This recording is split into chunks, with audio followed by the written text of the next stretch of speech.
পক্ষ থেকে আপনাদেরকে জানাই আন্তরিক শুভেচ্ছা এবং অভিনন্দন।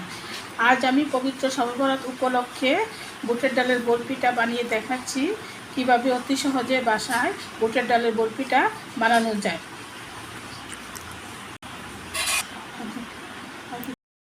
আমি বুটের ডাল আগে থেকে সিদ্ধ করে রেখেছি। এই মেজারমেন্ট কাপে 4 কাপ ডাল নিয়ে এটাকে আমি আগে থেকে পানিতে ভিজিয়ে রেখে এটাকে নরম করে রেখে নিয়েছি। পানিতে ভিজিয়েছি প্রায় 3 ঘন্টা।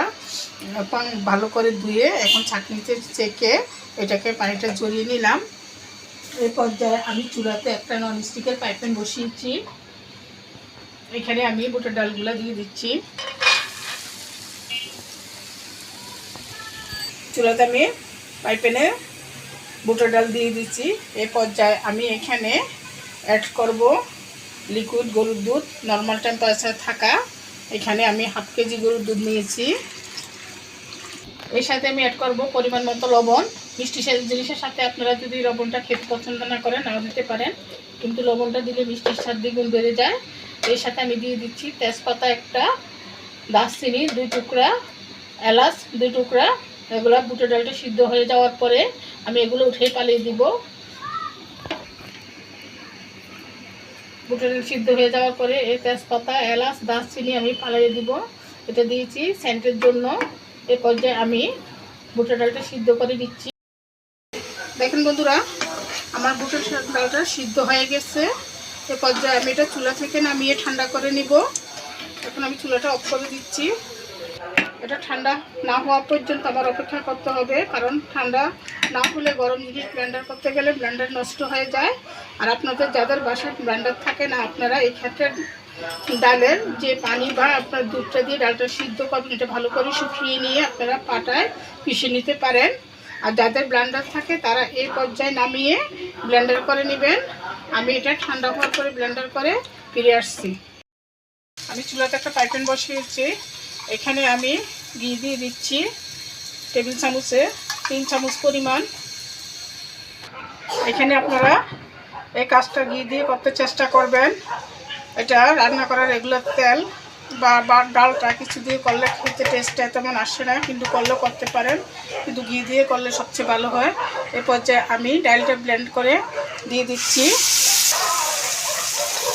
দিয়ে এটাকে আমি ভালো করে নেড়ে ছেড়ে শুকিয়ে নিব।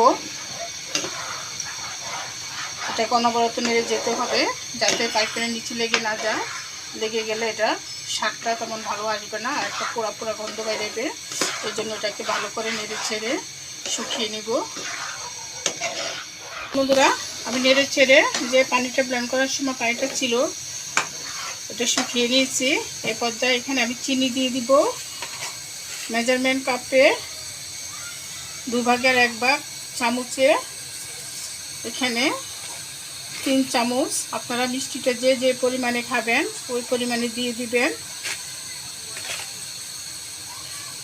এখানে আমি 3 চামচ চিনি দিয়ে দিচ্ছি। মিষ্টিটা আপনারা যদি বেশি খেয়ে থাকেন চিনির পরিমাণটা আর একটু বাড়িয়ে দিবেন। আর একটু নেড়ে ছেড়ে নিব। চিনিটা দেওয়ার পরে চিনিটা গলে এখান থেকে পানি বেরোবে। আবার এটাকে আমি শুকিয়ে নিব।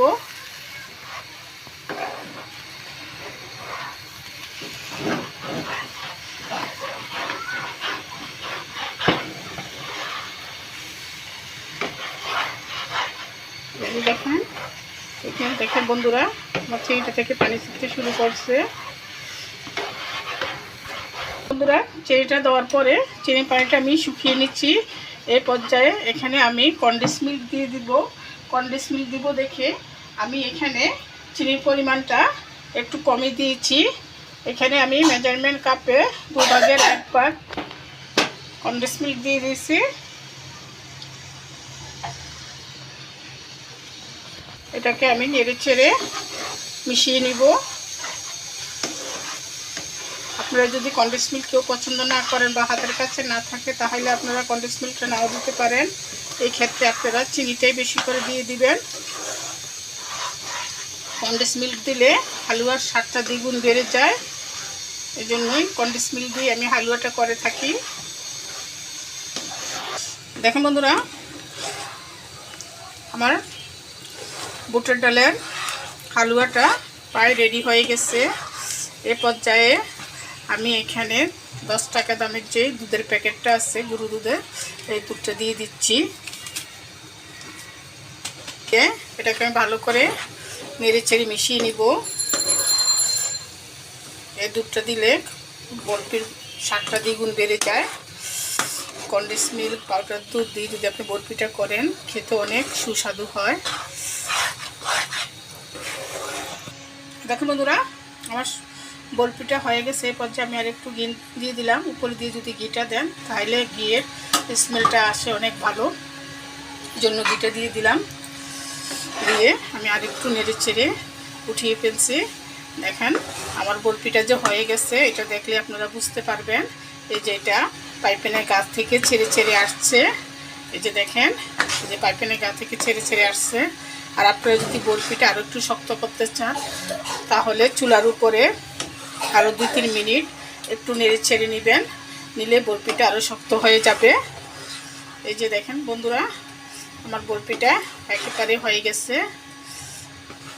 এই যে দেখছেন, এই যে বরফিটা কীভাবে পাইপেন থেকে ছেড়ে ছেড়ে আসছে। এইভাবে পাইপেন থেকে ছেড়ে ছেড়ে আসলে বুঝবেন যে বরফিটা রেডি।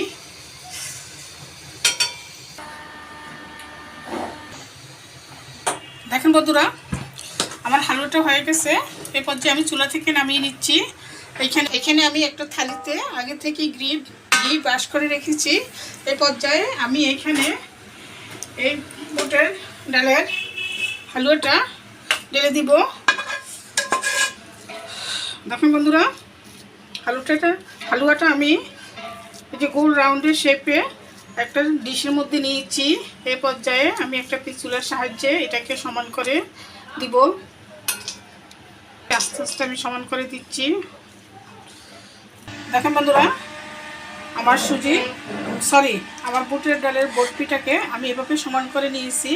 এই পর্যায়ে আমি উপরে একটু ডেকোরেশনের জন্য এখানে কিছুটা কাজু বাদাম, কিছুটা পেস্তা বাদাম, কিছুটা কিশমিশ দিয়ে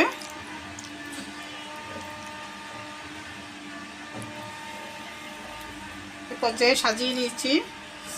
নিয়ে এটাকে আমি পিচুলার সাহায্যে আর একটু চিপি চিপি দিব। এই অবস্থায় আমি রুম টেম্পারেচারে রেখে দিব আপনার 3 ঘন্টা পর্যন্ত। 3 ঘন্টা রেখে দিলে আমার বুটের ডালের বরফিটা শক্ত হয়ে যাবে। তারপর আমি কেটে আপনাদেরকে দেখাবো এটা কেমন হয়েছে এবং দেখতে কতটা আকর্ষণীয় হয়েছে।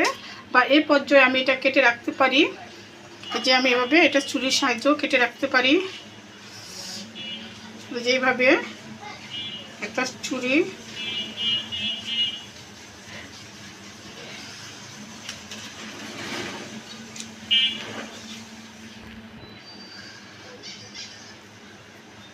এই যে বন্ধুরা দেখেন, আমি এভাবে শেপ করে কেটে নিচ্ছি। আপনারা চাইলে আপনাদের পছন্দ মতো কেটে নিতে পারেন। বা এই যে অনেক সময় বাজারে কিনতে খাজ পাওয়া যায়, এই খাজের সাহায্য আপনারা গোল গোল করে পিঠার মতো করে বানিয়ে নিতে পারেন, যে শেপ মতো। দেখেন বন্ধুরা, আমার এই সুজির বরফিটা আমার এই বুটের ডালের বরফিটা কতটা সুন্দর এবং হয়েছে এবং এটা কতটা আকর্ষণীয় হয়েছে। আপনাদের যদি এই ভিডিওটা ভালো লেগে থাকে তাহলে অবশ্যই আমার চ্যানেলটাকে লাইক, শেয়ার, কমেন্ট করবেন আর অবশ্যই সাবস্ক্রাইব করবেন। এই যে দেখেন কতটা নরম হয়েছে। এটা আমি ফ্রিজে যদি রেখে দিই আর একটু শক্ত হবে। এই যে দেখেন এটা কতটা সুন্দর হয়েছে। আর আমার এই ভিডিওটাতে আপনারা প্রথম থেকে লাস্ট পর্যন্ত ভালো করে দেখবেন, তাহলে বুঝতে পারবেন এই বুটের ডালের বরফিটা আমি কিভাবে বানিয়েছি। আশা করি সবার কাছে এটা ভালো লাগবে এবং আমি যেভাবে বানিয়েছি, যে উপাদান দিয়ে বানিয়েছি, আপনারা যদি এভাবে বানিয়ে খেয়ে দেখেন অবশ্যই অনেক মজা এবং সুস্বাদু হয়। আপনারা আমার এই ভিডিওটাকে দেখে বাসায় বানিয়ে খেয়ে আমাকে কমেন্ট করবেন এবং শেয়ার করবেন। আর আমার চ্যানেলটাকে অবশ্যই একটা সাবস্ক্রাইব করবেন। এই বলে আমি বিদায় নিলাম।